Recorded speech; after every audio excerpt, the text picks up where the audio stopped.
සියලු දෙනාටම සුබ උදෑසනක් ප්‍රාර්ථනා කරනවා. අද අපි 11 වසර ඉතිහාසය දෙවන පාඩම් ඒකකය ආරම්භ කරනවා.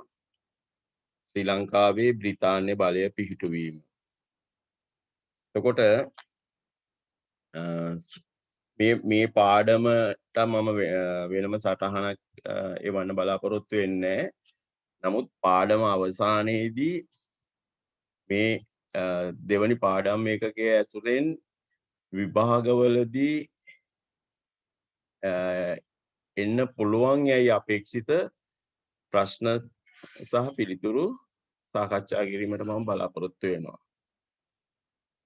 අපි මේ ශ්‍රී ලංකාවේ බ්‍රිතාන්‍ය බලය පිහිටුවීම කියන මාතෘකාව සාකච්ඡා කරන්න පෙර අපි බලමු මේ යුරෝපීයෝ ඇයි මේ පෙරදිග ප්‍රදේශවලට සංක්‍රමණය වුණේ කියලා. ඔයගොල්ලෝ දන්නවා ක්‍රිස්තු වර්ෂ 1453 දී තුර්කිවරු කොන්ස්ටන්තිනෝපල් නගරය අල්ලාගත්තා. එතකොට මේ තුර්කිවරු කොන්ස්ටන්තිනෝපල් නගරය අල්ලාගත්තට පස්සේ මොකද වුනේ?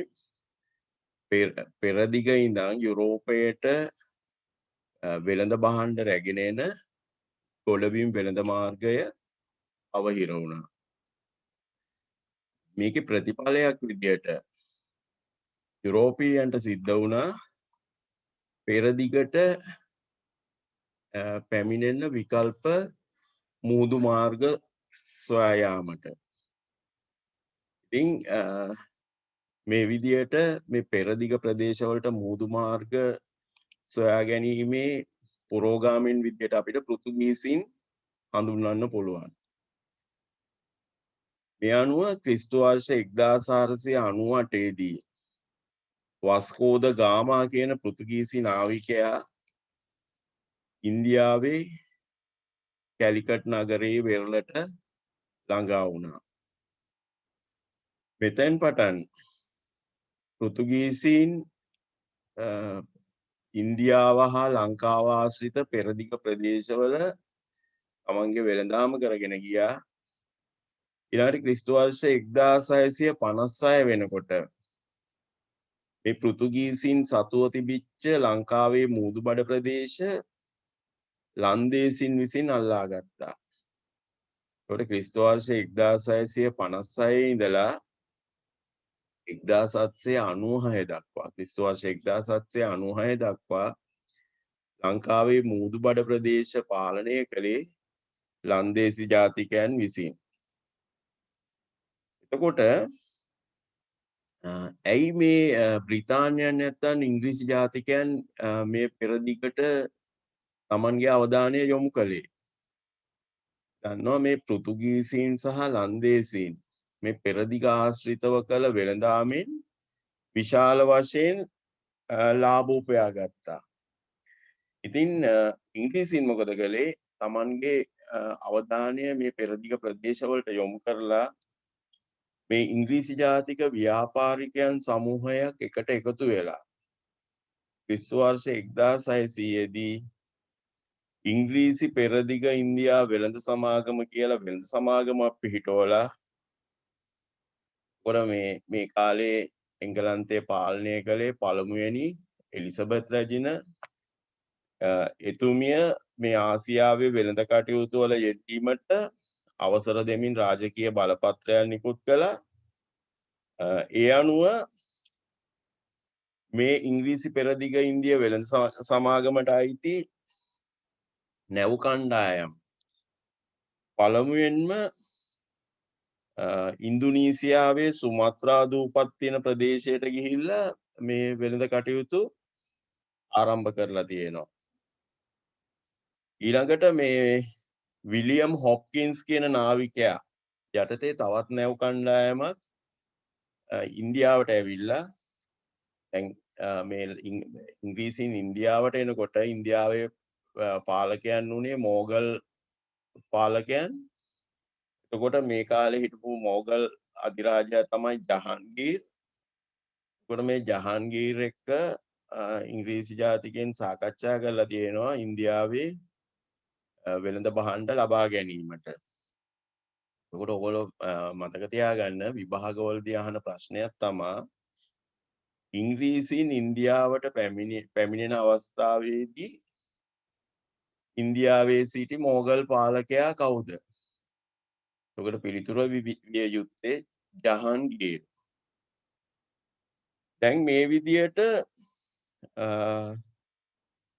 ඉංග්‍රීසි නැව් කණ්ඩායම් සුමත්‍රා දූපත් වැනි අග්නිදිග ආසියාතික ප්‍රදේශවලට වෙළඳාම සඳහා යනකොට දැන් මේ ප්‍රදේශවල මේ කාලය වන විට මේ වෙළඳාම උදෙසා පෘතුගීසීන් සහ ලන්දේසීන් අතර ගැටුම් ඇති වෙලා තිබුණා. ඉතින් දැන් මේ තුන්වෙනි පාර්ශවය නැත්නම් ඉංග්‍රීසීන් අග්නිදිග ආසියාවට යොමු වීමේදී පෘතුගීසීන් මොකද කළේ? ඉංග්‍රීසීන් මොකද කළේ? පෘතුගීසීන්ට එරෙහිව ලන්දේසීන් සමග සහයෝගයෙන් ක්‍රියා කරලා තියෙනවා. ඉතින් දැන් මේ විදියට මේ පෘතුගීසීන්ට එරෙහිව ඉංග්‍රීසීන් ලන්දේසීන් සමග සහයෝගයෙන් කටයුතු කළාට මේ ලන්දේසි ජාතිකයන්ගේ කැමැත්තක් තිබුණේ නැහැ මේ ඉංග්‍රීසීන් ඇවිල්ලා මේ තමන්ගේ ප්‍රදේශවල මේ වෙළඳ බලය අත්පත් කරගන්නවාට. ඉතින් මේ ක්‍රිස්තු වර්ෂ 1623 වර්ෂයේදී මේ කුළුබඩු දිවයින් වලට අයිති ඇම්බොයිනා කියන දූපතේ බලකොටුවකට පහර දීලා ලන්දේසීන් මොකද කළේ? එතන හිටපු ඉංග්‍රීසි ජාතිකයන් පිරිසක් ඝාතනයට ලක් කළා. දැන් මේ කෙන කාලේ මේ ඉංග්‍රීසීන්ගේ මේ එම ප්‍රදේශයේ බලය ලන්දේසීන් අභිබවා යන්න තරම් ශක්තිමත් වෙලා තිබුණේ නැහැ. ඉතින් ඒක නිසා මොකද ඉංග්‍රීසීන් කළේ අර අග්නිදිග ආසියාතික ප්‍රදේශ වලින් ඒ කියන්නේ ඉන්දුනීසියාව පිලිපයින් දූපත් ආදී මේ ප්‍රදේශ ආශ්‍රිතව තමන් ගොඩනගා ගන්න ගිය වෙළඳාම නවත්තලා ඒ අය මොකද කළේ? ඉන්දියාව කෙරෙහි තමන්ගේ පූර්ණ අවධානය යොමු කළා. එතකොට ක්‍රිස්තු වර්ෂ 1607 ඉඳලා මේ ඉන්දියාවත් එක්ක වෙළඳ සම්ප්‍රදාය ගොඩනගා ගන්න ඉංග්‍රීසීන් උත්සාහ කළා. නමුත් මේකේ ප්‍රතිඵල ලබා ගන්න වසර 10කට වැඩි කාලයක් ගත වුණා. කොහොම හරි මේ ඉංග්‍රීසීන් ඉතාමත්ම උපායශීලීව කටයුතු කරලා 17 වන සියවසේ අගභාගයේ වන විට මදුරාසිය, බොම්බාය සහ කල්කටාව මෙන්න මේ ප්‍රදේශ මුල් කොටගෙන වෙළඳ මධ්‍යස්ථාන ආරම්භ කළා. ඊළඟට 1664 දී ප්‍රංශවරුත් ආවා මේ ඉන්දියාවට. මේ අයත් මොකද කළේ?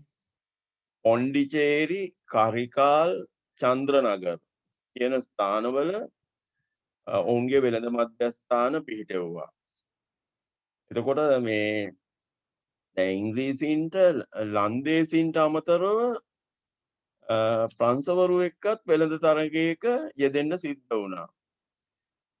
ඉතින් මේ කොහොම හරි ඉන්දියාවේදී මේ තමන්ගේ බලය ගොඩ නගා ගැනීම සම්බන්ධයෙන් ඉංග්‍රීසීන් හා ප්‍රංශවරුන් අතර දේශපාලන ගැටුම් ඇති වෙන්න පටන් ගත්තා. දැන් ඉංග්‍රීසීන් ඉන්දියාවට ඇවිල්ලා ශත වර්ෂයකට ආසන්න කාලයක් ගත වෙන තෙක්ම ඒගොල්ලෝ මේ ලංකාව කෙරෙහි ඒගොල්ලන්ගේ අවධානය යොමු කළේ නැහැ. මේ කාලයේදී මේ ඉංග්‍රීසීන් ඉන්දියාවේ තරම් මේ ශක්තිමත් සම්බන්ධතාවයක් ගොඩනගාගෙන තිබුණේ නැහැ. ඒකට ඒගොල්ලෝ කළේ මොකද්ද? මේ අර වෙළඳාමේ යෙදුණා විතරයි. දැන් මේ කාලයේදී පෘතුගීසීන් ඊළඟට ලන්දේසීන් ලංකාවේ මූදුබඩ ප්‍රදේශවල ශක්තිමත් බලකොටු පද්ධතියක් පවත්වාගෙන ගියා. දැන් මේ 18 වෙනි සියවස වෙනකොට අර ඉන්දියාවේ තිබිච්ච මෝගල් අධිරාජ්‍ය ක්‍රමක්‍රමයෙන් පරිහානියට පත් වෙන්න පටන් ගත්තා. එතකොට දැන් ඒ වෙනතෙක් මේ ඉංග්‍රීසින් තමන් කරගෙන ගිය වෙළඳාමෙන් පමණක් සෑහීමකට පත් කළා හිටියේ. නමුත් මෝගල් අධිරාජ්‍ය පිරිහෙනකොට මේගොල්ලන්ගේ අවධානය යොමු වුණා ඉන්දියාව පුරා තමන්ගේ දේශපාලන බලය පතුරවන්න. ඒකම ඒගොල්ලන්ගේ අවධානය ලංකාව ගැනත් යොමු වෙන්න පටන් ගත්තා. එතකොට මේ ඉංග්‍රීසින්ගේ අවධානය ලංකාව කෙරෙහි යොමු වෙන්න බලපෑ හේතු මොනවාද?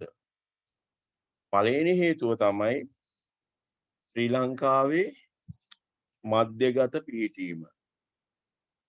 දෙවැනි කාරණේ තමයි ශ්‍රී ලංකාවෙන් කුරුඳු ඇතුළු වටිනා වෙළඳ ද්‍රව්‍ය විශේෂයෙන්ම ලංකාවේ කුළු බඩු වර්ග ලබා ගැනීම. එතකොට දැන් මේ ශ්‍රී ලංකාවේ පිහිටීම ගැන සලකනකොට පළවෙනි කාරණේ තමයි දැන් මේගොල්ලන්ට ඉන්දියාවේ මේ ඉංග්‍රීසි ජාතිකයන්ට ඉන්දියාවේ Tamanගේ බලය පවත්වා ගන්න මේ ශ්‍රී ලංකාව ඉතාම වැදගත් සාධකයක් වුණා. මොකද ශ්‍රී ලංකාව ඉන්දියාව ආසන්නයේ පිහිටා තිබීම.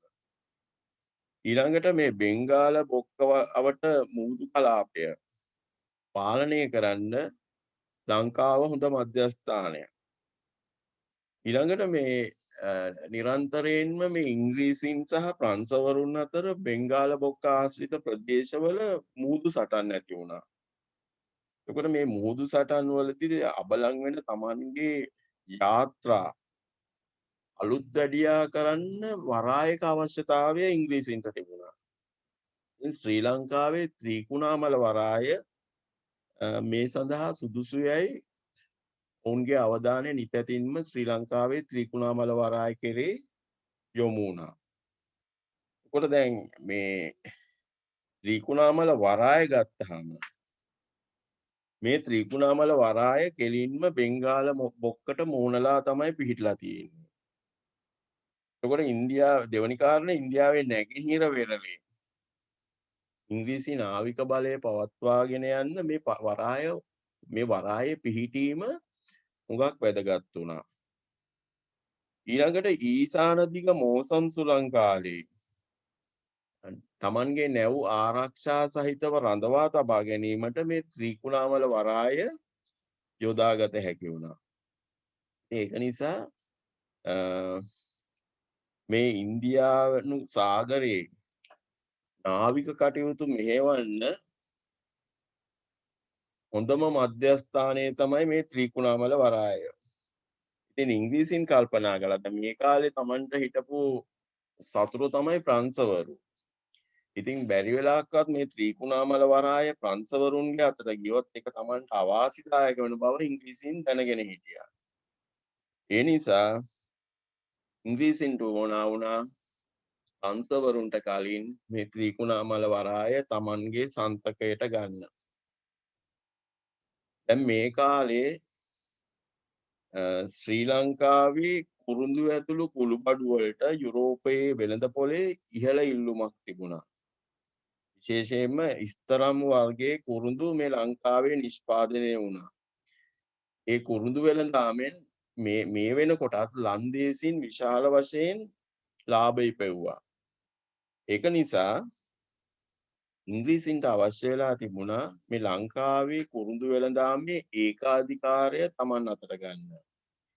එතකොට කුරුඳු වලට අමතරව ලංකාවේ ගම්මිරිස්, එනසාල්, කරාබු නැටි, මුතුමැණික්, ඇද්දත් වගේ දේවල් වලට යුරෝපා වෙළඳ පොලේ ඉහළ මිලක් ලබාගත හැකිව තිබුණා.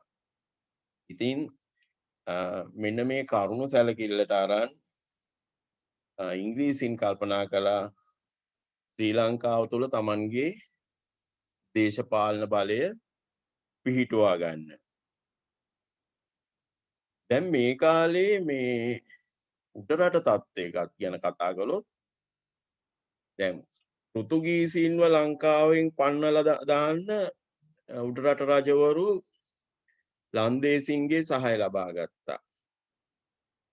එතකොට දැන් උඩරට රජවරුන් කල්පනා කළා දැන් මේ ලන්දේසි ටික පන්න ගන්නත් තවත් විදේශ ජාතියක සහාය ලබාගත යුතු වෙනවා කියලා.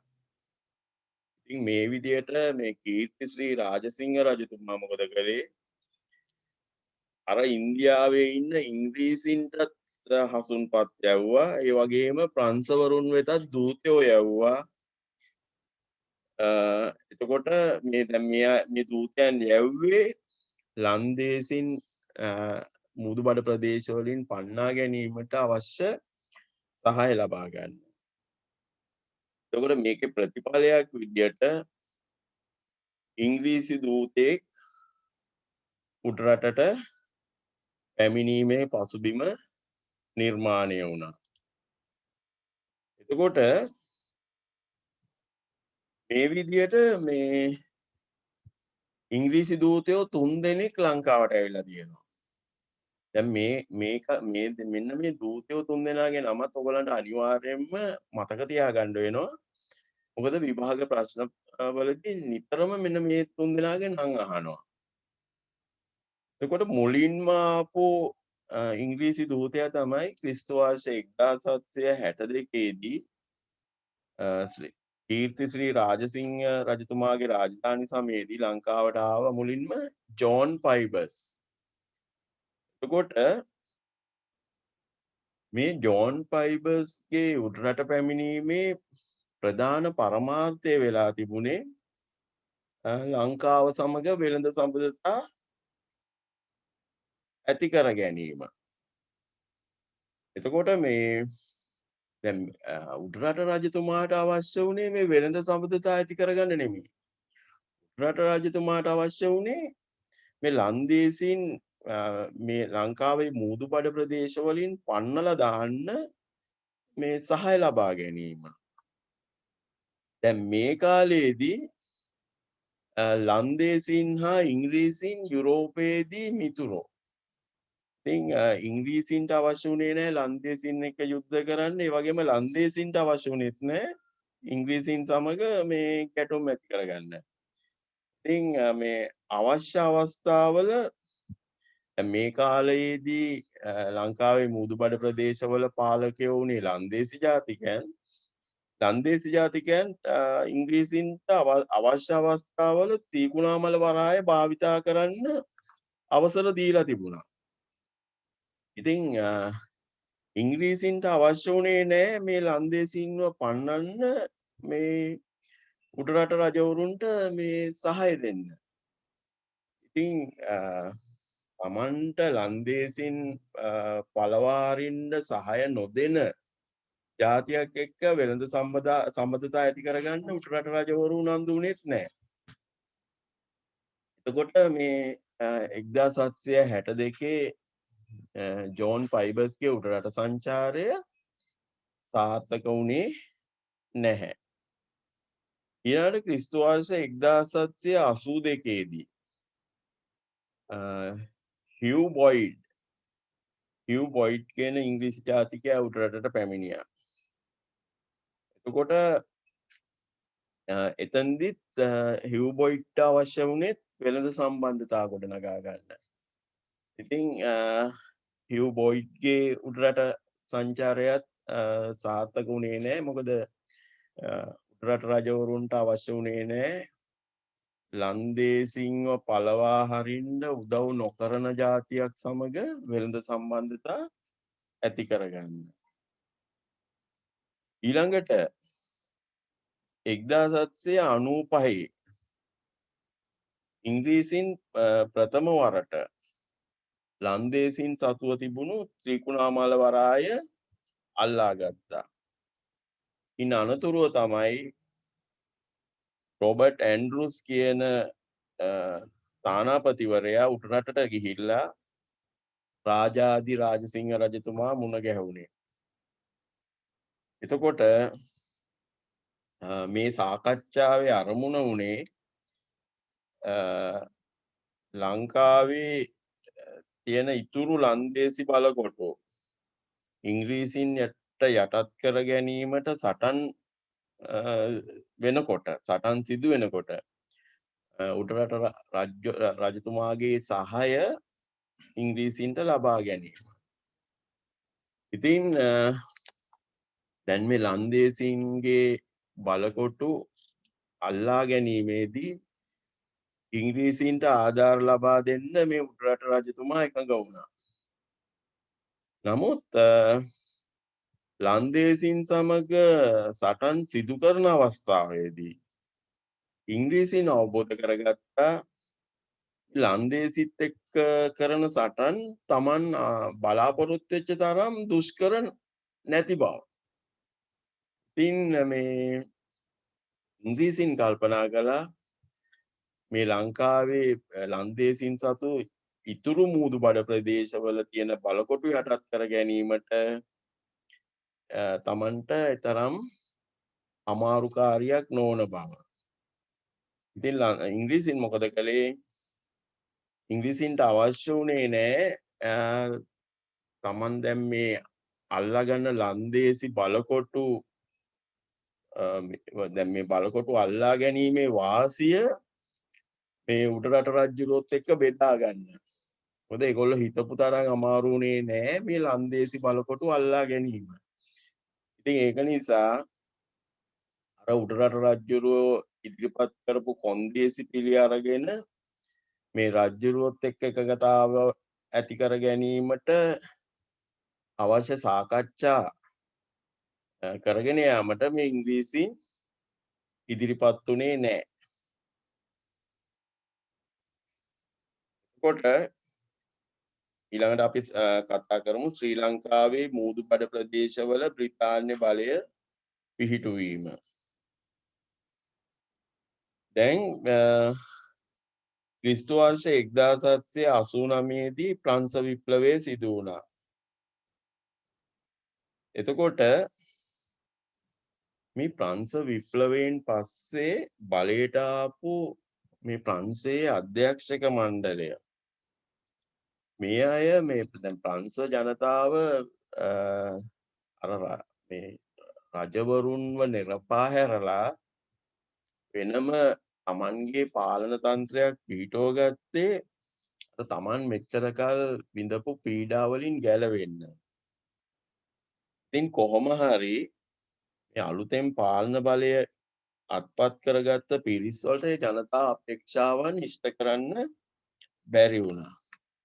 ඉතින් මේ ප්‍රංශ විප්ලවයෙන් පස්සේ මේ අර පත්වෙච්ච අධ්‍යක්ෂක මණ්ඩලයකින් සමන්විත ආණ්ඩුව අර තමන්ගේ ගිලිහෙන ජනප්‍රියත්වය නැවත ජනතාව තුළ ඇති කරගන්න ක්‍රිස්තු වර්ෂ 1794 දී ඕලන්දය ආක්‍රමණය කළා.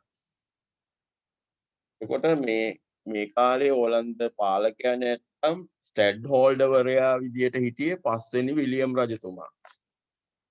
එතකොට මේ පස්වෙනි විලියම් රජතුමා මොකද කළේ? ප්‍රංශයෝ මේ ඕලන්දය ආක්‍රමණය කරනකොට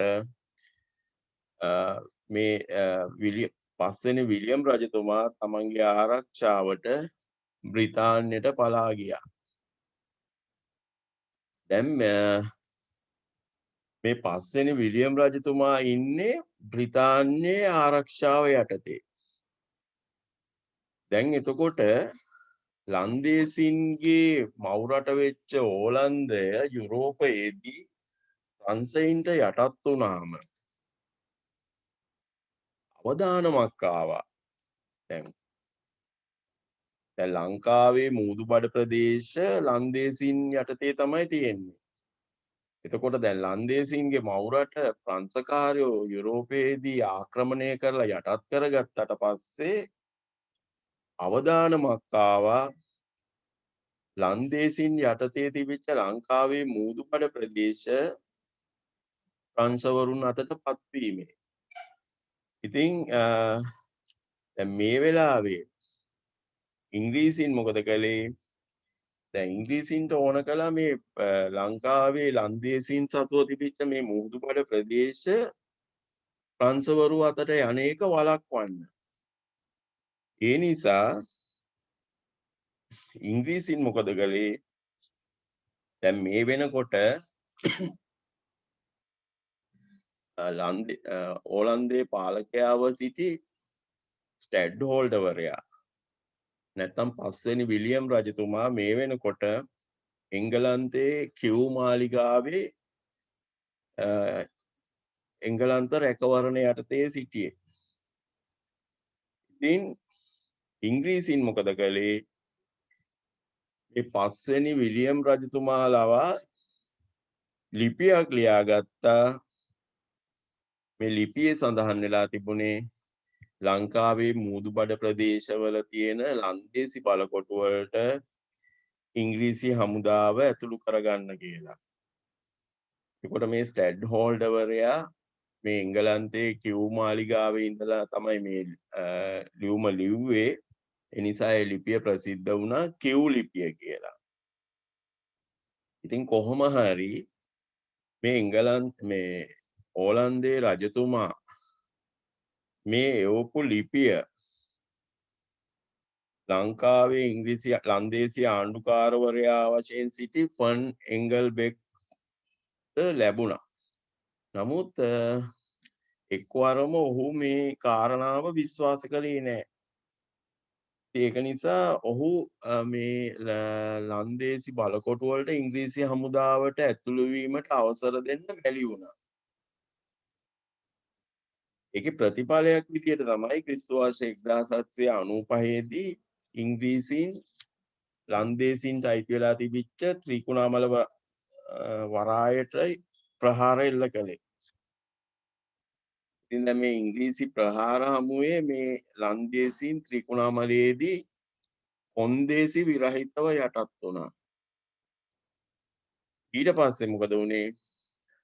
ලන්දේසීන්ට අයිති වෙලා තිබිච්ච මඩකලපුව, මුලතිව්, පේදුරු තුඩුව, යාපනය, මන්නාරම මෙන්න මේ බලකොටු සියල්ලම ඉතාම කෙටි කාලයක් තුළ ඉංග්‍රීසීන්ට යටත් වීම සිදු වුණා. ක්‍රිස්තු වර්ෂ 1796 පෙබරවාරි මාසයේ වෙනකොට කොළඹ හා ගාල්ල යන ප්‍රධාන බලකොටුත් ඉංග්‍රීසීන්ට යටත් වෙච්ච නිසා එතකොට ලන්දේසීන් සතු ප්‍රදේශ සියල්ලම ඉංග්‍රීසීන් යටතට පත් වුණා. ඊළඟට ලන්දේසීන් මොකද කළේ? සාමකාමීව ගිවිසුමක් අත්සන් කරලා ඔවුන් සතුව තිබිච්ච මේ රටේ මූදුබඩ පළාත් ඉංග්‍රීසි පෙරදිග ඉන්දිය වෙළඳ සමාගමට පැවරුවා. එතකොට දැන් ඊළඟට අපි කතා කරන්න යන්නේ ඉංග්‍රීසි වෙළඳ සමාගම යටතේ මූදුබඩ ප්‍රදේශවල පාලනය. දැන් පෘතුගීසින් සහ ලන්දේසීන් මේ රටේ මූදුබඩ ප්‍රදේශ පාලනය කළ කාලේ ඒගොල්ලෝ හුඟක් දුරට මේ ස්වදේශීය නිලධාරීන්ව යොදාගත්ත මේ පරිපාලන කටයුතු සංවිධානය කරගන්න. නමුත් මේ ලංකාවේ මූදුබඩ ප්‍රදේශ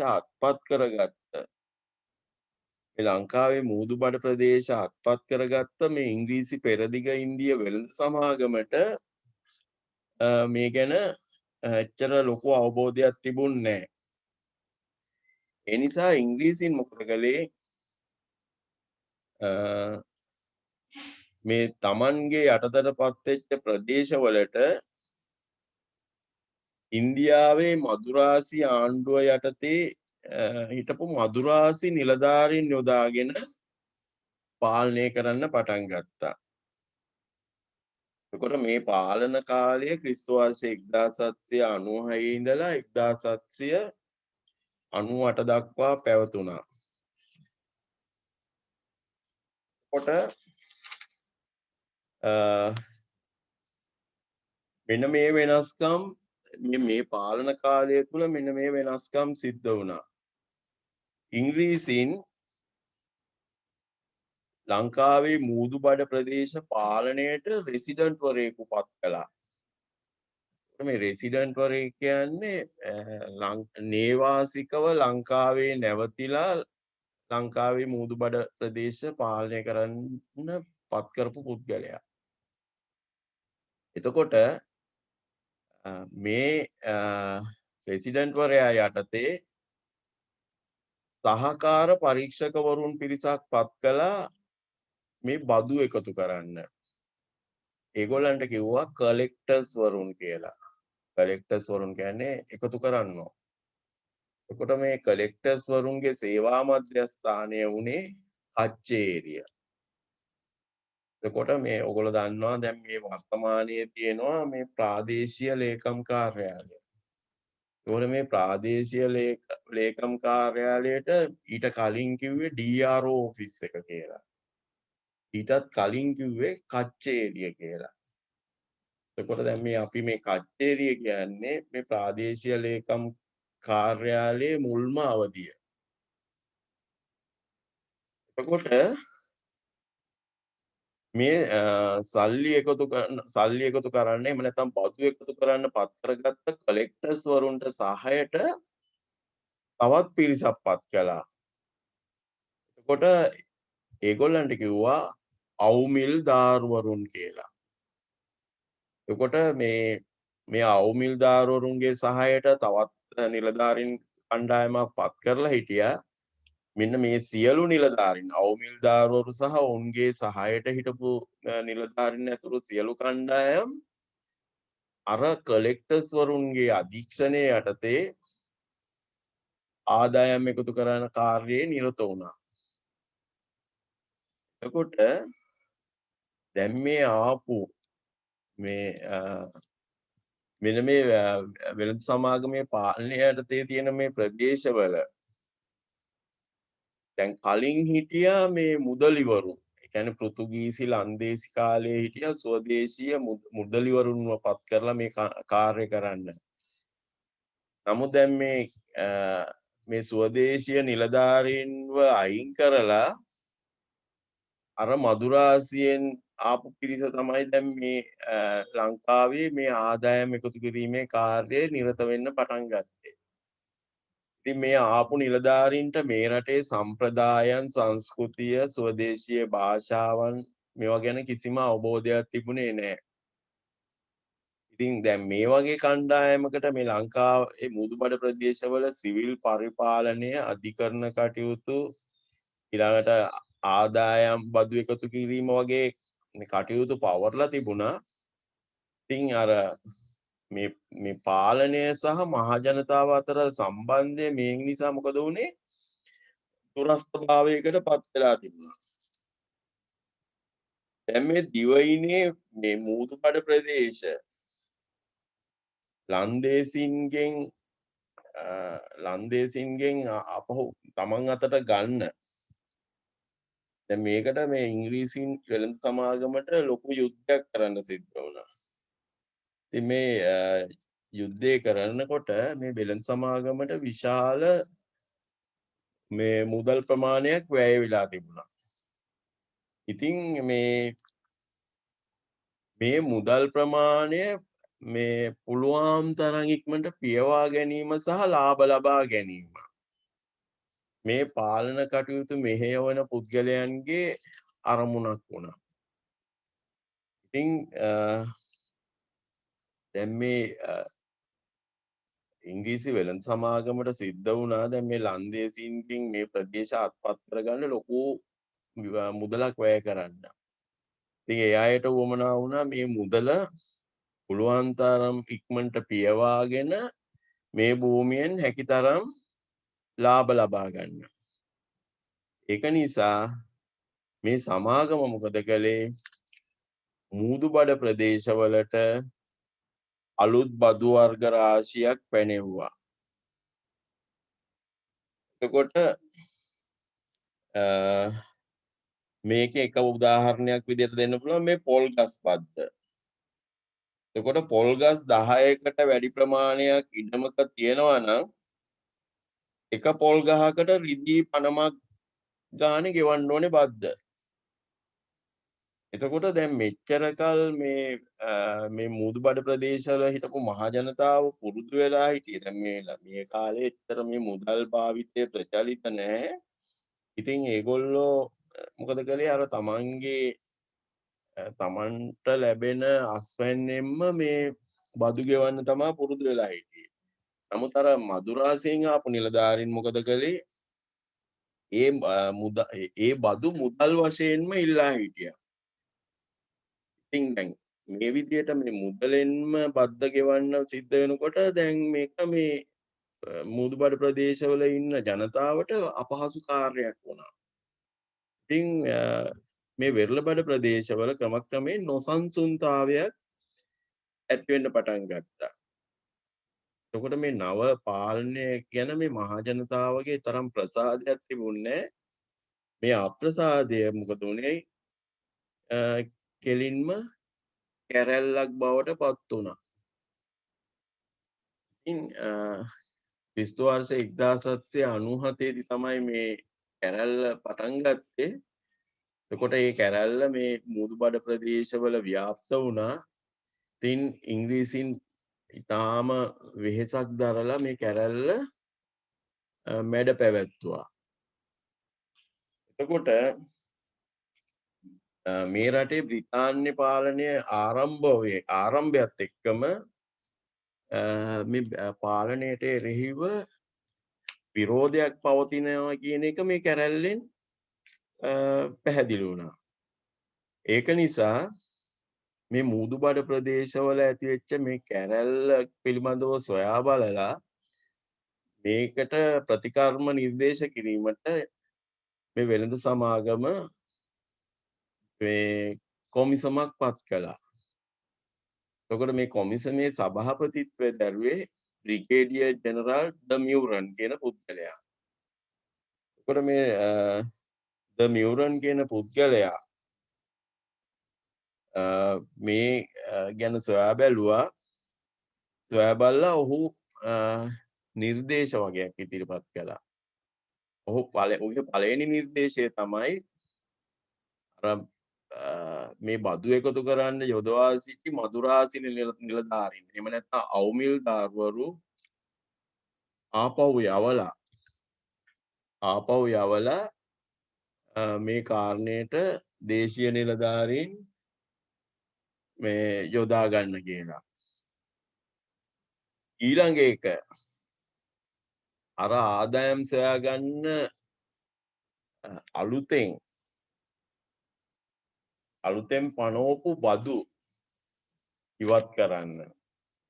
එතකොට පොල්ගස් බද්ද ඇතුළු අලුත් බදු වර්ග ඉවත් කරන්න කියලා ද මියුරන් නිර්දේශ කළා. ඊළඟට මේ ආදායම් එකතු කිරීමට වෙනම නිලධාරීන් සහ අධිකරණ කටයුතු සඳහා වෙනම නිලධාරීන් යොදන්න කියලා යෝජනා කළා. ඊළඟට අර ඉංග්‍රීසි උසාවි වෙනුවට අර පැරණි ලන්දේසි උසාවි ක්‍රමය නැවත පිහිටවන්න යෝජනා කළා. දැන් ඒ විදිහට 1798 ඔක්තෝබර් මාසයේ ඉඳලා මේ මුහුදුබඩ ප්‍රදේශවල ඉංග්‍රීසි පාලනයේ වෙනසක් ඇති වුණා. එතකොට දැන් 1796 ඉඳලා 1798 දක්වා මේ ලංකාවේ තිබුණේ ඉංග්‍රීසි පෙරදිග ඉන්දිය වෙළඳ සමාගමේ පාලනය. ඊළඟට 1798 දී බ්‍රිතාන්‍ය ආණ්ඩුව මේ ලංකාවේ මුහුදුබඩ ප්‍රදේශවල පරිපාලන හා දේශපාලන කටයුතු මෙහෙවන්න ආණ්ඩුකාරවරයෙක් පත් කළා. ඒ අනුව මේ ෆෙඩරික් නෝත් මහතා ලංකාවේ ප්‍රථම ඉංග්‍රීසි ආණ්ඩුකාරයා විදියට ලංකාවට ආවා. එතකොට දැන් ඉංග්‍රීසි ආණ්ඩුකාරවරයාට තිබිච්ච වගකීම තමයි පරිපාලන හා දේශපාලන කටයුතු අධීක්ෂණය. එතකොට අර ලංකාවේ මුහුදුබඩ ප්‍රදේශ අල්ලා ගැනීමේදී වෙළඳ සමාගමට වැය වෙච්ච මුදල් පියවා ගැනීම තවදුරටත් වෙළඳ සමාගම යටතටම පත් කෙරුණා. එතකොට මේ ආණ්ඩුකාරවරයාට මේ තැන් දෙකකට වග කියන්න සිද්ධ වුණා. ආණ්ඩුකාරයා පරිපාලන හා දේශපාලන කටයුතු සඳහා බ්‍රිතාන්‍ය කිරීටයට නැත්තම් බ්‍රිතාන්‍ය රැජිනට වග කියන්නත් ඕනේ. ඒ වගේම ඉංග්‍රීසි පෙරදිග ඉන්දිය වෙළඳ සමාගමේ අධ්‍යක්ෂක මණ්ඩලයේ උපදෙසුත් පිළිපදින්න ඕනේ. එතකොට ක්‍රිස්තු වර්ෂ 1798 ඉඳලා ක්‍රිස්තු වර්ෂ 1802 දක්වා දැන් ලංකාවේ පාලන ක්‍රම දෙකක් යනවා. එකක් ඉංග්‍රීසි ආණ්ඩුකාරවරයාගේ පාලනය, අනිත් එක ඉංග්‍රීසි පෙරදිග ඉන්දිය වෙළඳ සමාගමේ පාලනය. මේකට කිව්වා ද්විත්ව පාලනය කියලා. එතකොට මේ ද්විත්ව පාලනය යටතේ ඉංග්‍රීසි ආණ්ඩුකාරවරයාට තරම් ලොකු සහායක් මේ වෙළඳ සමාගමේ නිලධාරීන්ගෙන් ලැබුණේ නැහැ. ඉතින් මේ ද්විත්ව පාලනය 1798 ඉඳලා 1802 දක්වා පැවතුණා. ඉතින් මේකේ මේ අසාර්ථක භාවය නිසා ක්‍රිස්තු වර්ෂ 1802 වර්ෂයේදී මේ ද්විත්ව පාලනය අවසන් කරලා ලංකාවේ මූදුබඩ ප්‍රදේශ කෙලින්ම බ්‍රිතාන්‍ය කිරිටයේ පාලනයට යටත් කෙරුණා. ඉතින් ක්‍රිස්තු වර්ෂ 1802 ඉඳලා එංගලන්තයේ රැජිනගේ පාලනයට ලංකාවේ මූදුබඩ ප්‍රදේශවල පාලනය යටත් වුණා. එතකොට දැන් ඉංග්‍රීසීන් 1796 ඉඳලා ලංකාවේ මූදුබඩ ප්‍රදේශවල බලය පිහිටෙව්වා. දැන් මේ විදියට හිටපු ඉංග්‍රීසීන් තව වැඩි කල් යන්න ඉස්සෙල්ලා ලංකාවේ කන්දොට රට රාජධානිය කෙරේ තමන්ගේ අවධානය යොමු කළා. දැන් අපි දන්නවා මේ උඩරට ප්‍රදේශවලත් මේ වෙළඳ ද්‍රව්‍ය වැඩි හරියක්. කරාබු නැටි සාදික්ක පුවක් වගේ වෙළඳ භාණ්ඩ වැඩි හරියක් මේ උඩරට ප්‍රදේශවලත් නිෂ්පාදනය වෙනවා. ඉතින් මේ ෆෙඩරික් නෝත් ආණ්ඩුකාරවරයාට වමනාවක් තිබුණා මේ ශ්‍රී වික්‍රම රාජසිංහ රජුරුවත් එක්ක කිවිසුමක් ඇති කරගන්න තමන්ට වාසිදායක ක්‍රමයකට. ඉතින් ක්‍රිස්තු වර්ෂ 1800 මාර්තු මාසයේදී ෆෙඩරික් නෝත්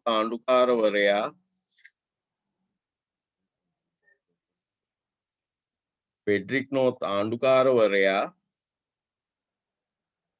මැක්ඩෝවල් කියන සෙන්පතිවරයාගේ නායකත්වයේ යටතේ රටට දූත පිරිසක් යවන්න කටයුතු කළා. එතකොට දැන් මේ ගමනේ පරමාර්ථය වුණේ ඉංග්‍රීසීන්ගේ යුද්ධ ශක්තිය පෙන්වලා උඩරට රජතුමා බය කරලා තමන්ට වාසිදායක ගිවිසුමකට මේ රජ්ජුරුවන්ව කැමති කරවගන්න. එතකොට මේ මැක්ඩෝවල් සෙනවියා දූත ගමනකට කියලා ගියාට මෙතුමා එක්ක ඉංග්‍රීසි හමුදා බටයන් 1164කුත් කාලතුවක්කු 8ක් සහිත හමුදාවකුත් රටට ගියා. නමුත් මේ කාලතුවක්කු රැගෙන ගිය පිරිසටවත් අර හමුදාවටවත් රටට ඇතුල් වෙන්න ශ්‍රී වික්‍රම රාජසිංහ රජතුමා අවසර දුන්නේ නැහැ. ඒ වෙනුවට මේ දූත පිරිසෙන් කොටසකට ඇවිල්ලා Taman හමු වෙන්න කියලා ශ්‍රී වික්‍රම රාජසිංහ රජතුමා අවසර දුන්නා. මේ හමුදා අර සම්පූර්ණ හමුදාවටම එන්න අවසර දුන්නේ නැහැ. උන්ට මග රැඳිලා ඉන්න කිව්වා. මැක්ඩෝවල් සෙනවියාට තව කීප දෙනෙක් එක්ක ඇවිල්ලා රජුරුවත් එක්ක සාකච්ඡා කරන්න කියලා. හරි. ඉතින් මේ විදියට මේ උඩරටට මේ ඉංග්‍රීසි සේනාවක් යවලා රජ්ජුරුවන්ව බය කරලා ශ්‍රී වික්‍රම රාජසිංහ රජ්ජුරුවන්ව බය කරලා Tamanට අවශ්‍ය විදියට ගිවිසුමක් අත්සන් කරගන්න උත්සාහ කළා මේ ෆෙඩරික් නෝත් ආණ්ඩුකාරවරයා. නමුත් ඒක අසාර්ථක වුණා. ඉතින් දැන් මේක අසාර්ථක වීම ගැන මේ ෆෙඩරික් නෝත් ආණ්ඩුකාරවරයා කනස්සල්ලට පත් වෙලා හිටියා. එතකොට මේ කනස්සල්ලට හේතුව තමයි දැන් මේ රට මැද්දේ ස්වාධීන සිංහල රාජධානියක් තිබීම තමන්ට කරදරයක් විදියට තමයි තමන්ට කරදරයක් බාධාවක් විදියට තමයි ඉංග්‍රීසි ආණ්ඩුකාරවරයා සැලකුවේ. දැන් මෙතන දැන් අපි දන්නවා දැන් ලංකාවේ මූදුබඩ ප්‍රදේශ තමයි ඉංග්‍රීසීන් යටතේ තිබුණේ. එතකොට ඉංග්‍රීසීන්ට මේ මූදුබඩ ප්‍රදේශවල ආරක්ෂක බටයන් රඳවාගෙන ආරක්ෂා කරනවාට අමතරව රට රාජධානියත් සමග ගැටෙන අභ්‍යන්තර දේශ සීමාවකුත් තිබුණා. මේ අභ්‍යන්තර දේශ සීමාව රැකවල් කරන්නත් ලොකු වියදමක් දරන්න සිද්ධ වුණා. ඉතින් මේක මේ විශාල වියදමක් විදියට තමයි ඉංග්‍රීසි ආණ්ඩුව සැලකුවේ. එතකොට මේ තව කාරණයක් තියෙනවා. දැන් මේ මූදුබඩ ප්‍රදේශවල ඉංග්‍රීසීන්ට යටත් මූදුබඩ ප්‍රදේශවල ඉන්න වැසියෝ තවමත් තමන්ගේ රජතුමා විදියට පිළිගත්තේ උඩරට රජතුමාව. එතකොට යම්කිසි සිද්ධියක් කැරැල්ලක් වගේ දෙයක් පහත රට ප්‍රදේශවල ඇති වෙනකොට උඩරට රජුරුව මොකද කරන්නේ? අර කැරලිකාරයන්ට ආධාර දෙනවා. කියන්නේ පහත රට ප්‍රදේශවල ඉංග්‍රීසීන්ට විරුද්ධව කැරලි ගහන කණ්ඩායම් වලට උඩරට රජුරුව ආධාර දෙනවා. ඊළඟට ඉංග්‍රීසීන්ට තව බයක් තිබුණා. කොයි වෙලේ හරි තමන්ගේ හතුරන් වෙච්ච ප්‍රංශකාරයින්ගෙන් මේ උඩරට රජතුමා ආධාර ඉල්ලයි කියලා. උඩ දැන් ඒ වගේ ආධාරයක් ඉල්ලලා හිටියොත් මේ ප්‍රංශකාරයින්ගෙන් එතකොට තමන්ගේ මේ මූදුබඩ ප්‍රදේශ පාලනයට අර්ජනයක් වෙන බව ඉංග්‍රීසින් දැනගෙන හිටියා. එතකොට මේ ඉංග්‍රීසීන්ට ප්‍රධාන පාලන මධ්‍යස්ථාන තිබුණේ කොළඹ. ඒ වගේම තමන්ගේ ප්‍රධාන නාවික මධ්‍යස්ථානයේ තිබුණේ ත්‍රිකුණාමලය. එතකොට ඉංග්‍රීසීන්ට අවශ්‍ය වුණා මේ කොළඹ සහ ත්‍රිකුණාමලය අතර ගොඩබිමින් සම්බන්ධතා පවත්වන්න. එතකොට එහෙම ගොඩබිමින් සම්බන්ධතා පවත්වන්න නම් උඩරට රාජධානියේ බල ප්‍රදේශය හරහා ගමන් කරන්න ඕනේ. එතකොට දැන් මේ ඉංග්‍රීසීන්ට මේ අවශ්‍ය වුණා කොළඹ සහ ත්‍රිකුණාමලය අතර ගොඩබිම් මාර්ගයක් ඉදි කරගන්න. නමුත් මේකට තිබිච්ච ප්‍රධාන බාධාව තමයි මේ උඩරට රාජධානිය. ඉතින් ඉංග්‍රීසීන් කල්පනා කළා එක්ක උඩරට රාජධානිය මේ තමන්ගේ ඉල්ලීමට අවනත කරගන්න ඕනේ. එහෙම නැත්නම් උඩරට රාජධානිය තමන්ගේ යටතට ගන්න ඕනේ. ඉතින් දැන් අර මැක්ඩෝවල් සෙනවියාව උඩරට යවලා ගිවිසුමක් ඇති කරගන්න ගිය උත්සාහය අසාර්ථක වුණා. ඊට පස්සේ ෆෙඩරික් නෝත් ආණ්ඩුකාරවරයා තීන්දුව කළා ක්‍රිස්තු වර්ෂ 1803 වර්ෂයේදී කොළඹින් සහ ත්‍රිකුණාමලයෙන් සේනාංක 2ක් යොදවාගෙන උඩරට ආක්‍රමණය කරන්න. එක හමුදා කණ්ඩයක් ත්‍රිකුණාමලයේ සිට උඩරටට ගමන් කරනවා. තවත් හමුදා කණ්ඩයක් කොළඹ සිට උඩරටට ගමන් කරනවා. එතකොට මැක්ඩෝවල් සෙනවියාගේ නායකත්වයෙන් තමයි මේ සටන දියත් කෙරුවේ. දැන් කොහොම හරි මේ ඉංග්‍රීසි හමුදාව මහනුවර නගරයට ඇතුල් වුණා. මේ ඉංග්‍රීසි හමුදාව පුද්ගලයෙක් කැඳවාගෙන ගියා Tamanගේ හමුදාවත් එක්ක. මේ පුද්ගලයා තමයි මුත්තුසාමි කුමාරයා. එතකොට අපි දන්නවා අර නායකර වංශිකයන්ගේ රාජ්‍ය උරුමය ලබා දෙන ක්‍රමයට අනුව රට රාජධානියේ නියම උරුමකාරයා මේ මුත්තුසාමි කුමාරයා. ඒ කියන්නේ රාජාධිරාජසිංහ රජතුමා මරණයට පත් වෙනකොට රාජාධිරාජසිංහ රජතුමාට දරුවෝ හිටියේ නැහැ.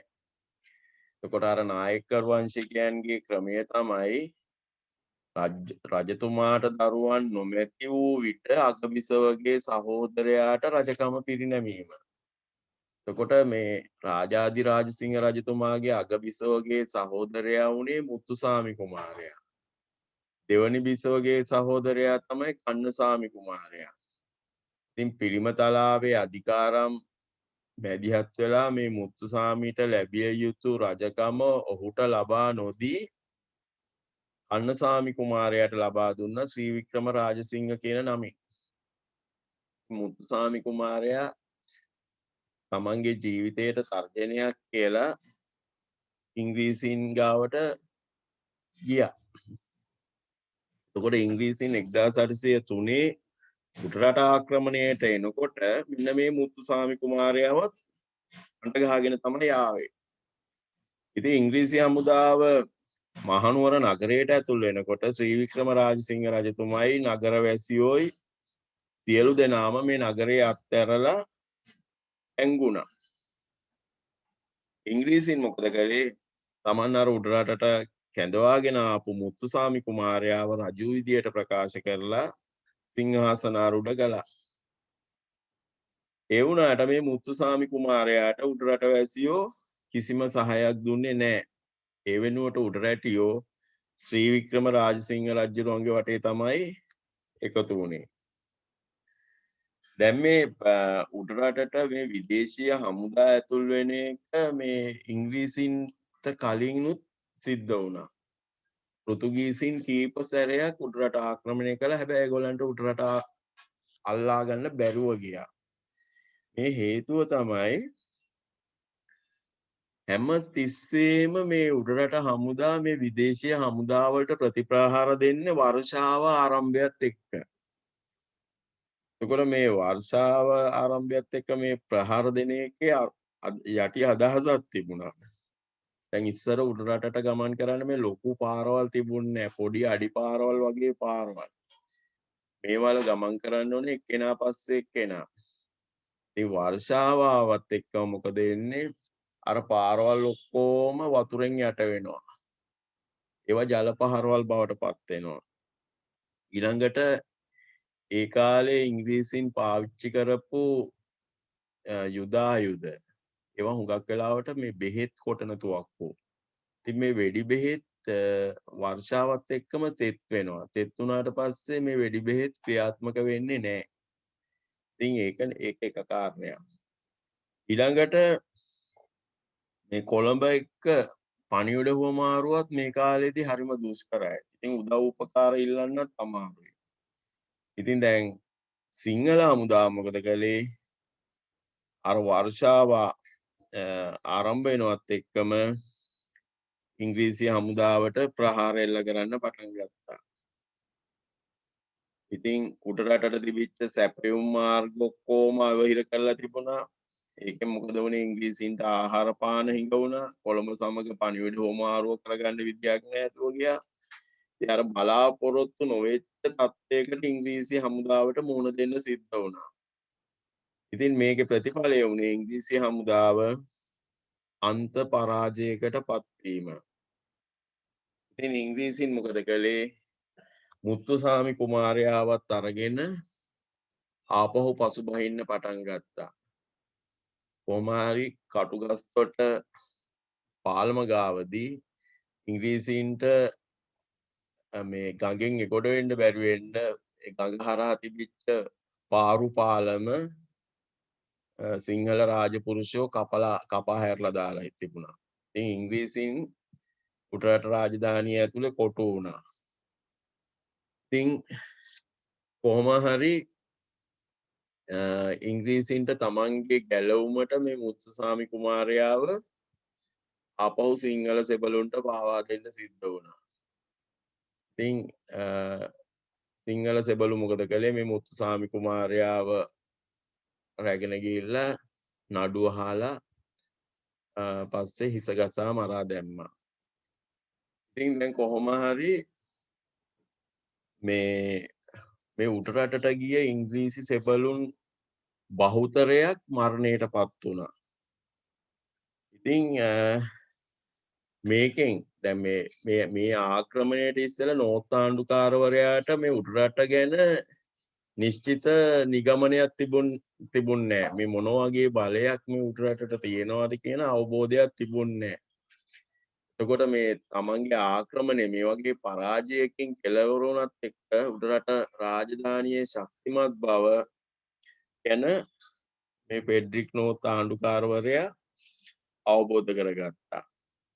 ඉතින් මේ 1803 ආක්‍රමණයෙන් පස්සේ උඩරට සම්බන්ධයෙන් ඊටාම උපායශීලී ප්‍රතිපත්තියක් ක්‍රියාත්මක කරන්න ඕනේ කියන තැනට ඉංග්‍රීසීන් පෙළඹුණා.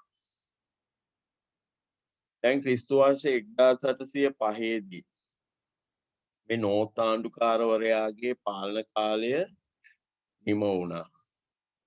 ඒකට ලංකාවට දෙවනි ඉංග්‍රීසි ආණ්ඩුකාරවරයා විදියට ආවේ ශ්‍රීමත් තෝමස් මේට්ලන් මහතා. ඔහු ලංකාවට ආවේ ක්‍රිස්තු වර්ෂ 1805 දී.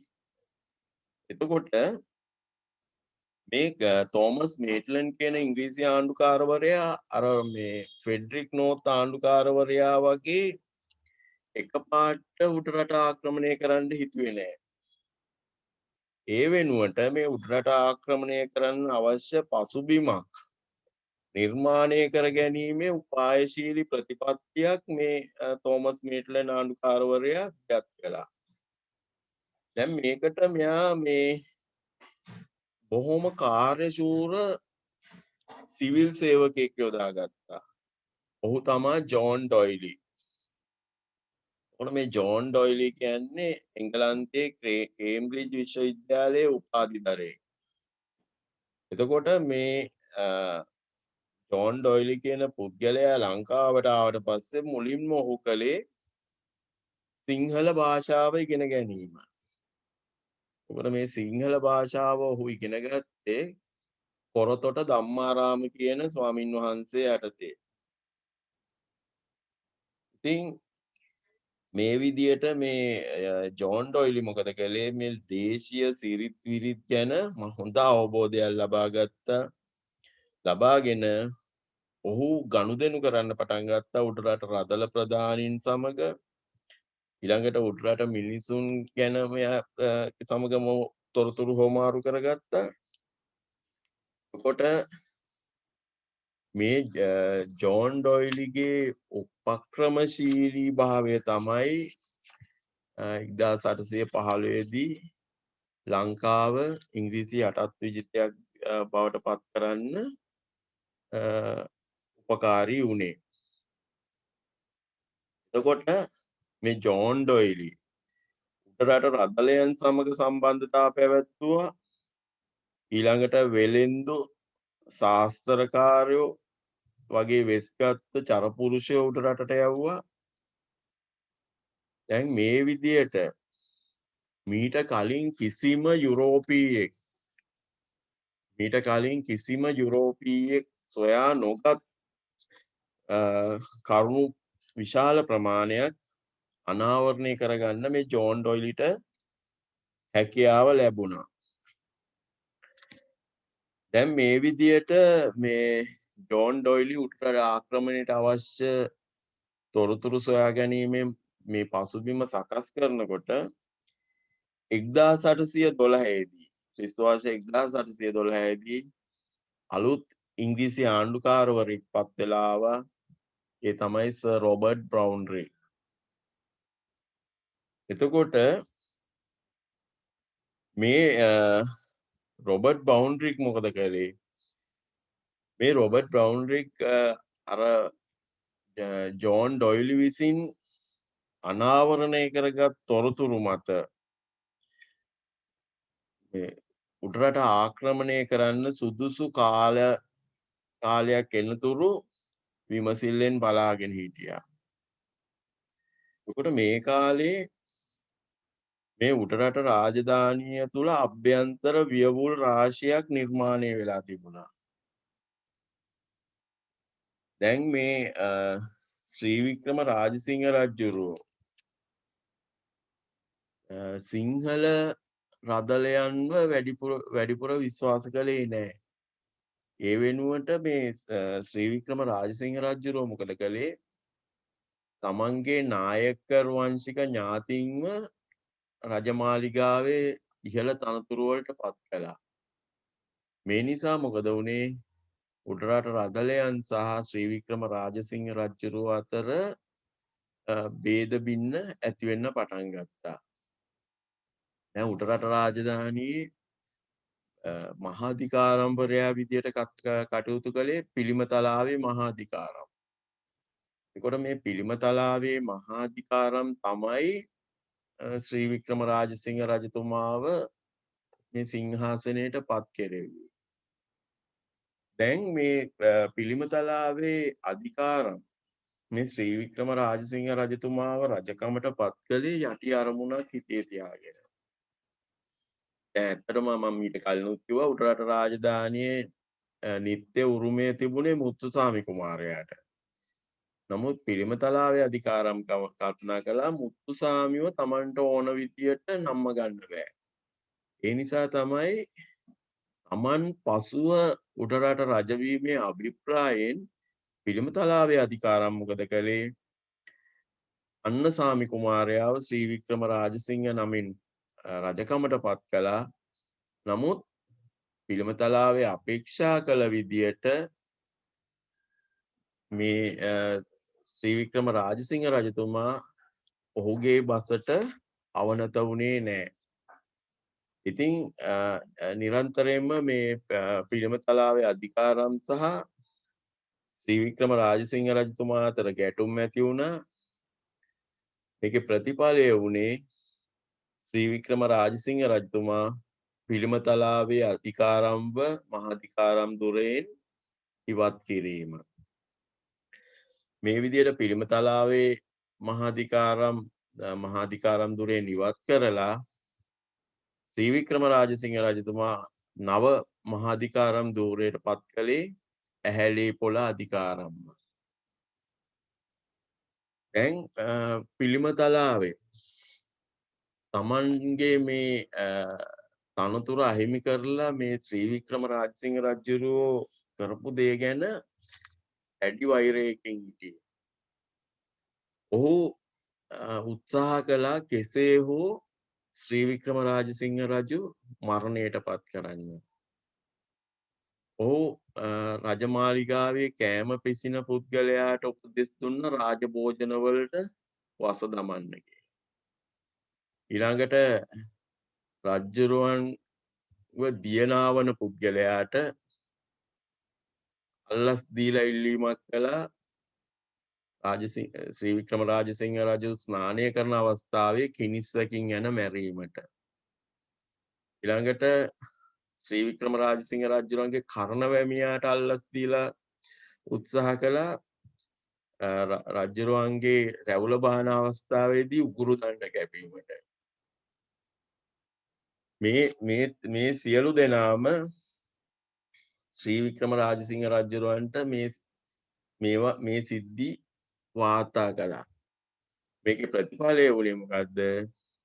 ශ්‍රී වික්‍රම රාජසිංහ රජතුමා නිලතල වලින් පහ කරලා තිබ්බ පිළිමතලාවේ අධිකාරම්ව මරණ දණ්ඩනයට යටත් කිරීම.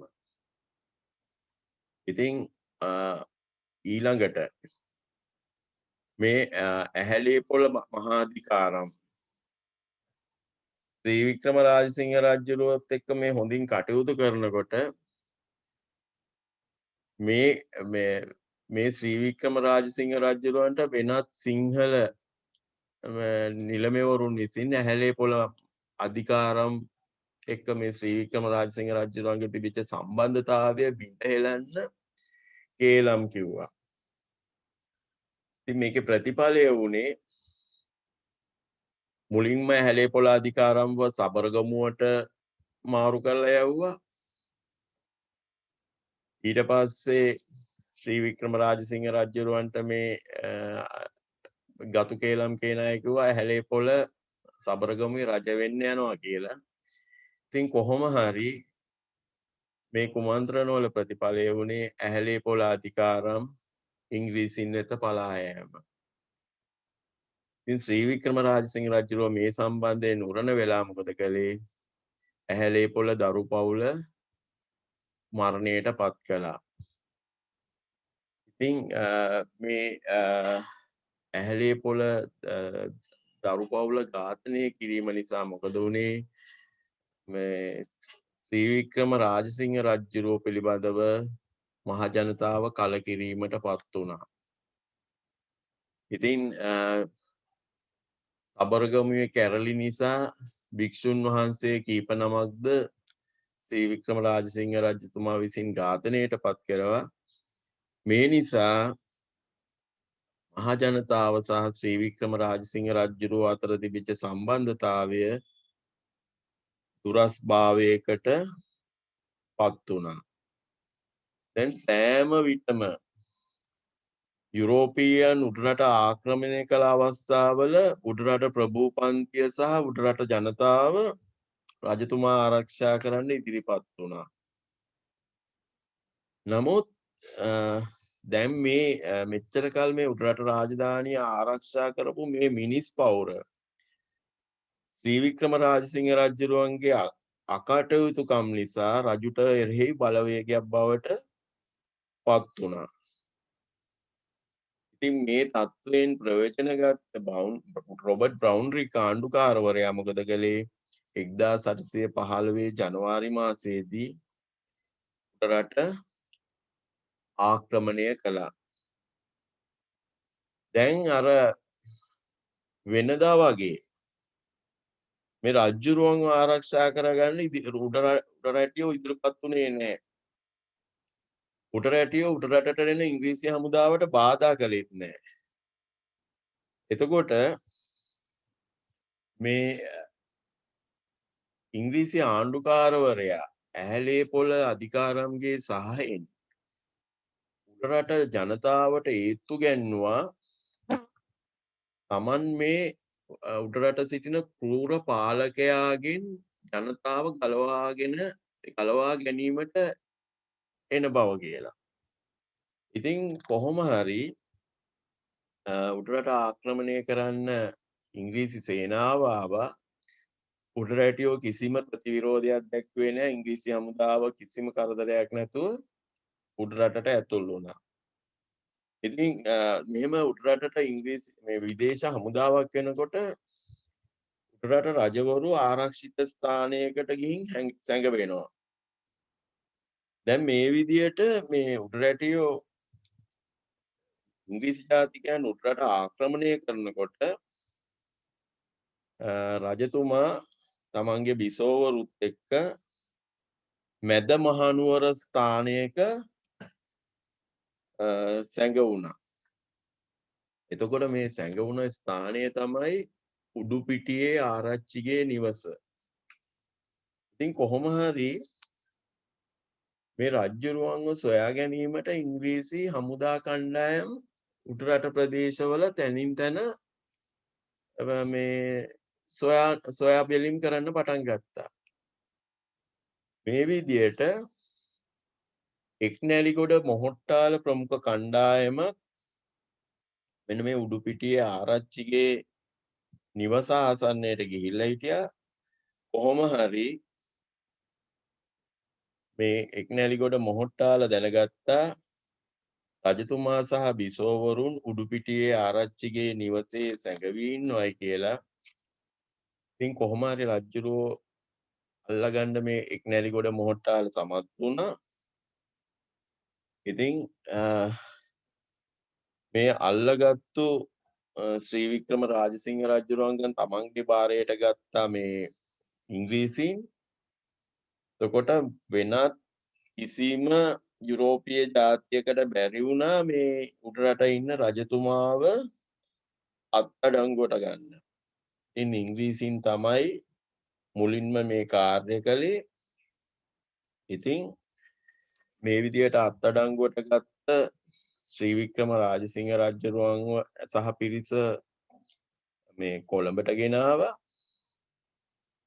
කොට මේ 1815 මාර්තු මාසයේ රොබර්ට් බ්‍රවුන්රික් ආණ්ඩුකාරවරයා සහ උඩරට රදළ ප්‍රධානීන් අතර ගිවිසුමක් අත්සන් කළා. කොට මේ ගිවිසුමෙන් කිව්වේ මේ උඩරට පාරම්පරික සිරිත් ආරක්ෂා කරමින් බෞද්ධාගම ආරක්ෂා කර ගනිමින් අර මෙච්චර කල් තිබිච්ච විදියට උඩරට පාලනය ඉංග්‍රීසින් විසින් කරගෙන යනවා කියලා. එතකොට ඉංග්‍රීසි ආණ්ඩුව වෙනුවෙන් රොබර්ට් බවුන්ඩ්‍රික් ආණ්ඩුකාරයා මේ ගිවිසුමට අත්සන් කළා. උඩරට වැසියන් වෙනුවෙන් රදළ ප්‍රධානීන් කීප දෙනෙක් මේ ගිවිසුමට අත්සන් කළා. එතකොට 1815 මාර්තු මාසයේ අත්සන් කරපු මේ ගිවිසුමට අපි කියනවා උඩරට ගිවිසුම කියලා. එතකොට මේ උඩරට ගිවිසුම අත්සන් කරනු ලැබුවේ 1815 මාර්තු මාසයේ. ඉතින් මේ උඩරට ගිවිසුම කියන්නේ උඩරට රාජධානිය බ්‍රිතාන්‍යයන්ට යටත් වූ බව නිල වශයෙන් කියන ඓතිහාසික ලේඛනයක්. ඉතින් දැන් මේකේ මුල් වගන්ති තුනෙන් ශ්‍රී වික්‍රම රාජසිංහ රජුරවන්ට සහ ඔහුගේ ඥාතීන්ට උඩරට සිංහාසනයට තිබිච්ච සියලු අයිතිවාසිකම් අහෝසි කරලා තියෙනවා. මේකේ හතරවෙනි වගන්තියෙන් උඩරට රාජධානිය ඉංග්‍රීසි ආණ්ඩුවට යටත් වෙච්ච බව ප්‍රකාශ කරනවා. එතකොට ඒකේ කියනවා උඩරට සාම්ප්‍රදායික නිලධාරි පන්තියේ අයිතිවාසිකම් හා වරප්‍රසාද රැකෙන පරිදි ඉංග්‍රීසින් විසින් උඩරට පාලනය කරනවා කියලා. ඊළඟට පස්වෙනි වගන්තියෙන් කියනවා බුද්ධ ශාසනය හා දේවාගම කඩ නොකොට පවත්වා ගනිමින් භික්ෂුන් වහන්සේලාගේ විහාරස්ථාන හා දේවාල ආරක්ෂා කරන බවට. ඉතිරි වගන්ති වලින් උඩරට රාජධානිය අධිකරණ කටයුතු පවත්වාගෙන යන ආකාරය විස්තර කරලා තිබුණා. ඉතින් මේ උඩරට ගිවිසුම අත්සන් කිරීමත් සමග වසර 2000කට වැඩි කාලයක් සුරක්ෂිතව පැවතුණු මේ රටේ ස්වාධීනත්වය අහෝසි වෙලා ලංකාව සම්පූර්ණයෙන්ම විදේශ ආධිපත්‍යයට යටත් රටක් බවට පත් වුණා. එතකොට දැන් මේ ගිවිසුමෙන් ලැබුණු ඵලයේ ප්‍රයෝජන ටිකක් අරගෙන ඉංග්‍රීසින් මොකද කළේ?